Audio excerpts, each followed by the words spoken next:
The court in this case dismissed the appeal on the grounds that, firstly, even though in this case the appellant had submitted Form 14A and it was recorded in the possession book, the court held that it was bad entry as it was never signed by the collector.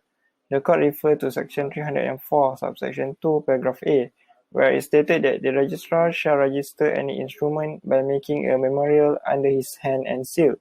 The court held that if any such memorial is made without the registering authority signing and sealing it, or only under his hand and seal without the other, there would be no registration. Therefore, by virtue of Section 217, subsection 2 of the National Land Code, the transfer shall not vest to transferee as it was not registered. Thus, the appellant cannot invoke Section 340 as it was not duly registered. Secondly, in regard to the issue of cancelling and deleting the entry made, the court referred to Section 380 of the National Land Code, where it gives power to the registrar to make any correction in regard to any errors made. The court further referred to Section 382, which it gives extension power to the registrar not only to do correction, but also to make any deletion or cancellation.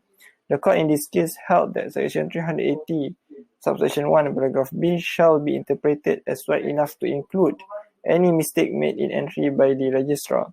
The court also referred to Section 382, which it gives power to the registrar to make deletion and correction.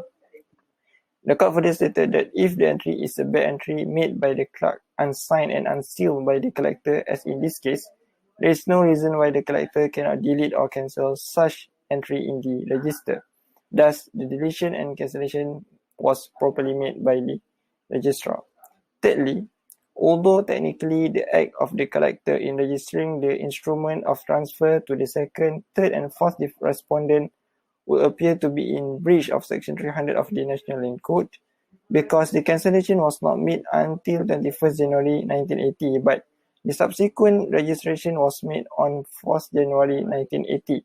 It's clearly against Section 300. However, the court in this case held that the words shall not register appearing in Section 300, subsection 1, paragraph A of the Code are, on the facts of the case, merely directory and not mandatory.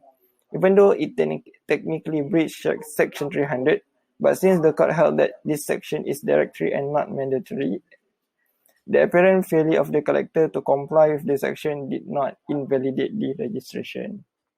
Created using Powtoon.